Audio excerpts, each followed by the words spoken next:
Penitentia Maxima was not a prison. It was a factory where human bodies were stripped broken and reforged into tools. The first thing you noticed was not the chains or the guards. It was the heat. The heat was alive, breathing from furnaces that roared like the throats of starving beasts. It wrapped around your skin until sweat felt like oil, and it crawled into your lungs until every breath tasted of molten copper. The air itself was a weapon. Metallic dust coated the tongue, ground into the teeth, and sat heavy in the chest like shrapnel that would never be removed. Coughs became hymns endless and shared, rising above the pounding of hammers and the hiss of smelted ore. The Forgeworks devoured sound, replaced it with rhythm, clang, hiss, crackle, shout. 12-man teams moved in lockstep, not because they chose to, but because the shock prods demanded it. A single lagging step and pain lanced across the spine, forcing obedience, forcing rhythm. It was a liturgy of labor lift, turn fit, strike. The Imperium did not waste prayers on the condemned. Our prayers were quotas, and our hymns were the screams of those who failed them. What we made were not monuments. We made parts.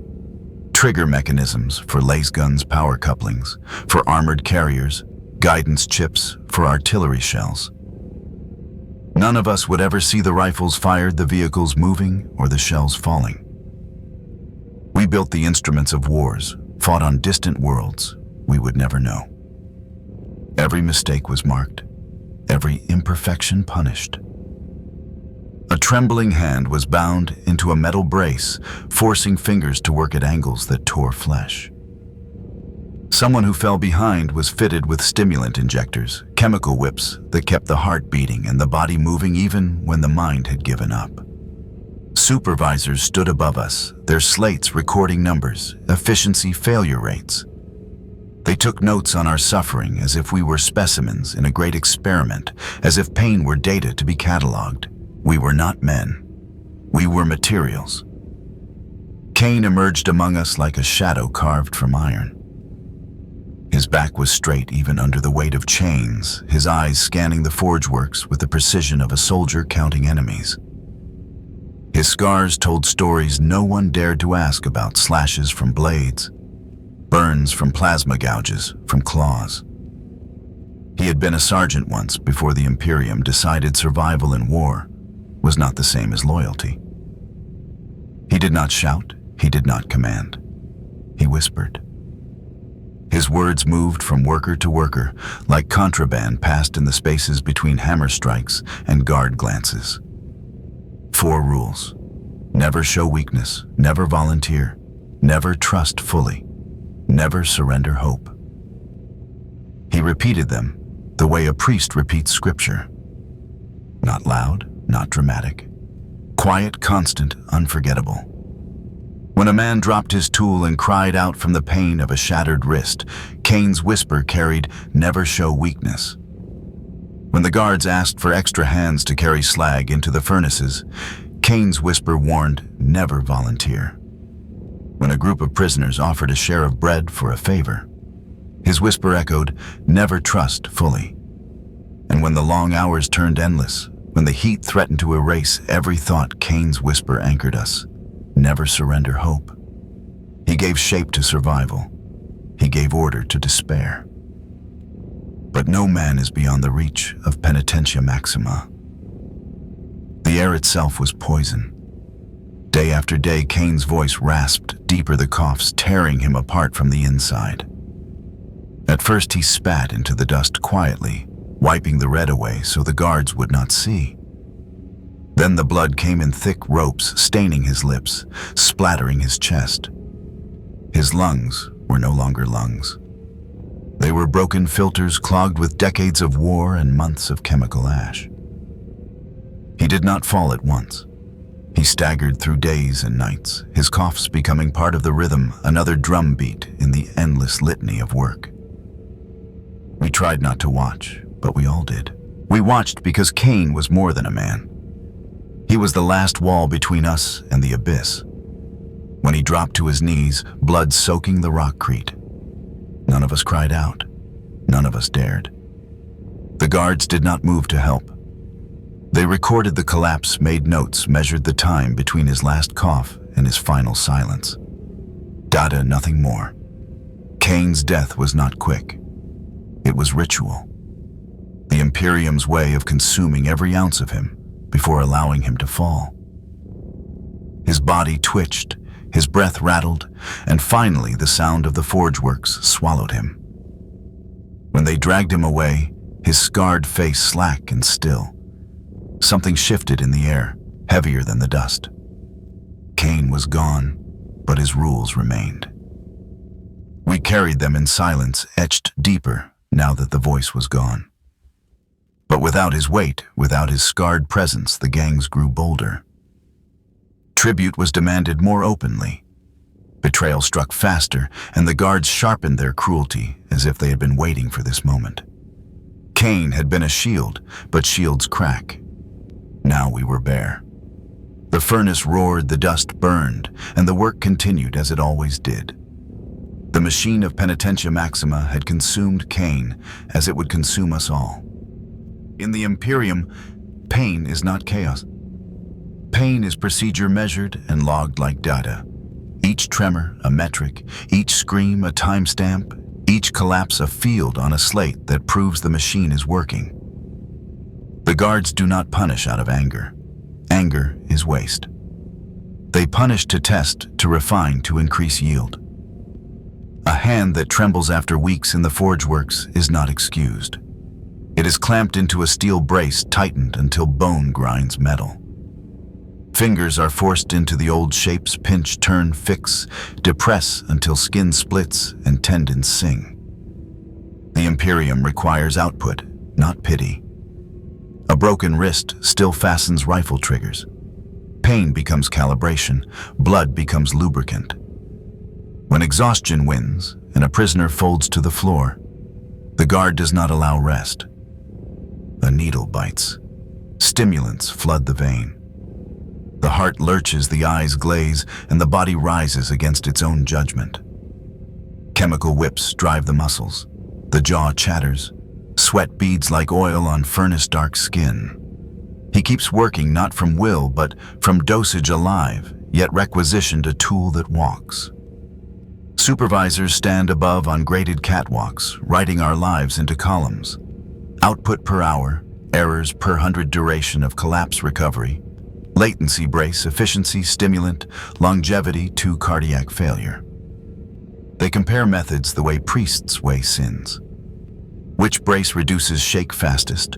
Which dosage sustains labor without killing too quickly? Which combination turns a man into the most compliant instrument? We are variables, we are trials, we are the data that make future punishments precise. But the Imperium's art of pain reaches beyond needles and iron. It cultivates scarcity and turns men into implements against each other. Guards sow conflict like seed. A bonus ration shoved under one door, a blanket left for another. A rumor slipped between cells, early release, for those who inform warmer cells, for those who obey extra paste for the gang that keeps the peace. Tribute follows. Gangs bloom. Predators test the wires for weak spots. Betrayal becomes the only tender worth anything. The guards need not strike as often when we strike each other better. I learned to move inside that weather of hunger and rumor. The block had seasons, weeks, when the big man on the far tier demanded rations as tithe. Nights when a new alliance formed over a stolen tool. Mornings when a bruised face said someone had trusted and paid for it. I kept my head down, my eyes open, my mouth still. Never show weakness, I swallowed groans and hid the shake in my fingers by matching the tremor to the vibration of the conveyor. Never volunteer, I watched men raise hands for light duty and return burned, drugged, or missing. Never trust fully, I traded only in fractions. A sliver of paste for a warning, a minute of cover for a glance at a schedule. And I never traded the same way, twice. Never surrender hope. I carried a contraband memory in my mouth, like a prayer bead, the smell of rain on hot stone, the sound of a bell in a market dawn. And I rolled it between my teeth when the light pressed too hard. Paranoia was not illness. It was maintenance. In Penitentia Maxima, the game was not survival. The game was compliance engineered through choreographed cruelty, through numbers that trained the fist and rumors that trained the mind. The mini-climax came without a drum roll, because the Forgeworks had its own music and collapse was only another beat. He was 3 stations down, a man with a brace on one hand and a scar that split his lip into 2 unequal halves. He'd been nodding for minutes, fighting the tilt, and then he wasn't. He went down like a cut cable, hard and ugly tools clattering, copper dust bursting around his face. For a heartbeat, the line hesitated, not in mercy, but in math, whether his fall would slow the quota. A guard vaulted the rail boots, slamming into rockcrete, and the syringe was already uncapped. The needle punched the neck. The body jerked. He came up, not awake, not aware, but upright hands dragging themselves back to the work like spiders on strings. His eyes did not belong to him. They stared past the furnace glare, past the catwalks, past the numbers, while his arms twitched in rhythm that the drugs demanded. He swayed, he worked, he drooled, a thin thread that shook with each jolt. The supervisor above us recorded the time to reanimation, the error rate under stimulant, the duration until motor failure. We watched the puppet dance until the strings burned through. His heart outran itself. He stiffened, shuddered, and folded again, a bundle of meat and metal on hot stone. Another note was made. 2 guards dragged him away by the ankles, heel scars sketching a pale line in the copper dust. The line restarted at once. Clang, hiss, lift, turn, fit, strike. Pain as procedure. Suffering as syllabus. The slate had learned something new about dosage, and we had learned something older about mercy, that here it was illegal and inefficient. That night, the block breathed in shallow, frightened pulls. The gangs quieted. Even the loud men counted their rations in the dark. No one wanted to be the next variable. And in the whisper width between patrols, a sound moved like a draft escape. Not to live, some said, but to flee the experiment, to break the ledger, to become a blank where a number should be. The word traveled cell to cell, thin as a thread, and just as dangerous to hold. I did not sleep. I rolled the prayer bead of memory on my tongue and listened to the rumor draw breath. No prison is eternal, they whispered.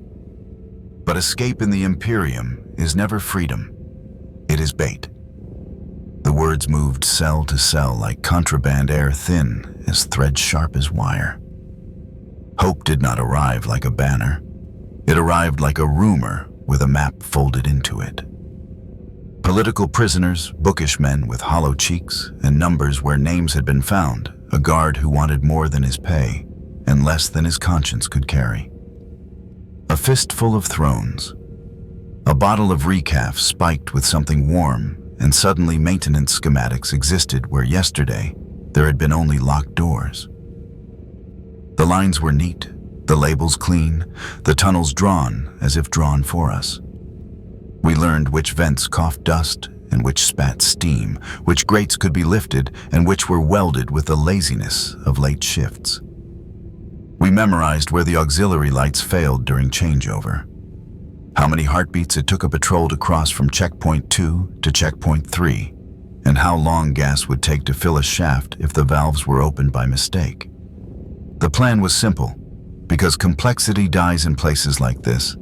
Use the shift change cut through a service corridor, seize the secondary checkpoint with speed, not courage, and vanish into the maintenance tunnels before the alarm ripened. 12 names to start.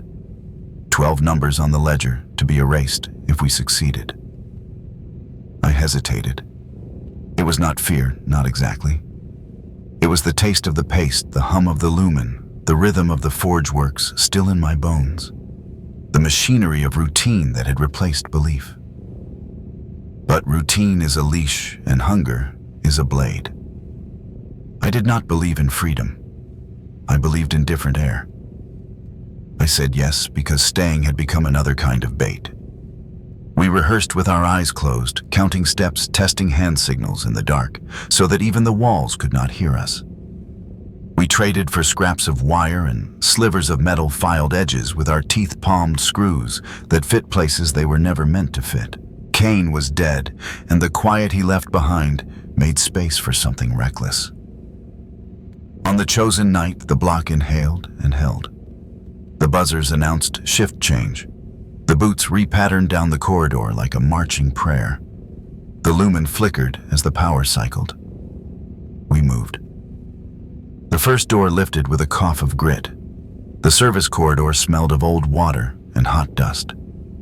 We slid along rockcrete like shadows trying to remember how to be smoke. The secondary checkpoint loomed where the schematic said it would, a box of glass and wire, 2 guards inside, bored enough to be mortal. We hit them fast, not loud. A tool became a club. A chain became a noose. A whisper became a choke. They folded, surprised that death could look like tired men doing careful work. We stepped over their bodies and into the next line on the map. That was when we learned what bait feels like. The tunnel ahead sealed with a clunk that sounded like the end of a prayer. The vents above us sighed. A white breath exhaled into the dark. The smell came after the sharp, sweet tang of a gas that did not care for names. Masks, someone lied. We had none. Shock prods crackled behind us, blue teeth searching the dark. The guards had known from the first coin passed, the first nod traded. Peter, the accountant, had informed. He had no malice, only arithmetic. He had been dying in small numbers and wanted one big number that added up to winter. They let us run long enough to commit our bodies to the wrong corridor, long enough for hope to take shape so they could measure the breaking of it. The hunt was not madness. It was method. Gas drew lines through the air. We coughed them into our lungs. The shock stitched light into our nerves. 4 dropped where they stood, legs failing the way. Truth fails under interrogation, heads cracking rockcrete with dull, wet certainty. 3 were tagged by the time their eyes stopped rolling, hauled toward conversion, where obedience is welded and memory is filed away. The rest of us scattered like bolts, shaken from a crate, each believing that random was safer than planned. I crawled until my elbows bled and my teeth clicked like a broken cog. The map burned holes behind my eyes. Every line was a lie that had been true 5 minutes earlier. A grate appeared under my hands, like mercy, and then laughed. The welds were perfect. I slid into a sump and listened to my heart count itself into something less than panic. Boots approached and paused and passed. I did not move because movement had become a superstition. When the lights returned to their full cruelty, hands pulled me out by the collar as if retrieving scrap. Lucky, a voice said. Through vox distortion, the word distorted into a shape that did not fit any language. They recorded my survival on a slate like a glitch worth studying. The reward for living was not air and not water and not light. It was solitary. The cell they gave me was a ratio, not a room. No wider than a coffin, no taller than a breath you could keep without pain. No lumen, only a seam of light under the door that made a blade across the floor you could cut your thoughts on. The walls sweated and then did not. My own breathing came back to me through the concrete thinner each time, until I sounded like a man 2 rooms over, asking for mercy. Time did not move. Time pushed. It pressed like a hand on the face. Words escaped my mouth and returned as strangers. I talked to the seam. I talked to the drip that was not there. I talked to a voice that belonged to no one, and it answered with my questions. In that box, I learned that madness is not a storm. It is a patient river that carves through stone when no one is watching. In a cell no wider than a coffin, darkness teaches slowly and thoroughly. It teaches that chains are quick knives and silence is a slow blade, and both know exactly where to cut. Solitary stripped me of speech, but the arena taught me a new language, violence performed for an audience. When the iron door opened and the light stabbed my eyes, I did not return to the prison I had left. Something had shifted. What had once been quiet punishments and backroom beatings had become organized, deliberate exhibitions. The guards no longer broke men in silence. They broke them for a crowd. The block itself had changed shape, the corridors humming with anticipation, whispers of bouts scheduled like holy days. The arena was not stone and sand. It was a pit gouged out of rockcrete circled by lumen strips, the air damp with old blood and sweat that no chemical wash could ever erase. My initiation was not a choice. A guard leaned too close, his vox-distorted laugh scratching against my ears, and he taunted me a word about weakness, a suggestion of failure. My hand moved before thought. The fist found his throat, and the crack was not sound, but sensation. Cartilage collapsing, larynx crushed beneath rage, sharpened into instinct. He fell clutching the ruin of his voice, and the other guards did not punish me. They cheered. That was the moment I understood the new order. Blood was not an accident. It was a performance. I had auditioned. I had been accepted. The first formal selection came fast. They called my number alongside another Voss. He was no stranger to this stage. A pit fighter from before his sentence, his body was a cord of scar tissue and muscle. His chain coiled in his fist like a serpent eager to strike. They shoved a rusted length of pipe into my hands. No ceremony, no shield, only steel and expectation. The crowd of guards pressed along the pit's edge, their sensor eyes glowing, their breaths steaming through vox masks. Their hunger was not for food. It was for spectacle. The fight began in heat. Chains sang through the air, the links tearing sound from space, sparks bursting as metal kissed stone. I felt the pipe heavy in my palms, an echo of the tools I had lifted 1,000 times in the Forgeworks. Violence was method, not fury. Lift, turn, strike, repeat the same rhythm as assembly, only the product now was blood. Voss swung, and the chain bit into my forearm, tearing flesh, the pain sharp and clean. I stepped in pipe, rising, striking at the hinge of his elbow. The clang was familiar, the way steel yields only slightly before bending. His grunt was another cog slipping from a gear. The crowd roared with each blow. Their noise was not joy, but approval, like foremen checking quotas, marking productivity in cheers instead of chalk. Sweat stung my eyes, copper filled my mouth, as blood mist sprayed from cuts neither of us remembered receiving. Voss lunged, chain wrapping, pulling, choking. I dropped to my knees, pipe wedged, twisting. The movement was not rage. It was calculation. I remembered how braces forced hands to angles, how levers bent joints until they screamed. I applied the same mechanics. The chain slipped. The pipe thrust. The final moment came as his chest opened to me, breath, ragged body, staggering. I drove the pipe inward, felt the give of flesh, the rupture deep inside where no scar could form. He twitched, spasmed, and collapsed into his own blood. Silence came for half a heartbeat. Then the roar returned, cheers distorted by Vox hands slamming against railings, boots stamping approval into the stone. I stood over him, chest heaving, arms dripping red. That was not all mine. Victory should have felt like triumph. Instead, it tasted like rust, metallic and bitter, clinging to the back of my throat. The guards dragged Voss away, like waste material cleared from a line. My pipe was taken, my number recorded, and the ledger marked me as proven. I looked around the pit, the circle of light, the eyes staring down, and I knew the truth. This was not rebellion. This was not survival.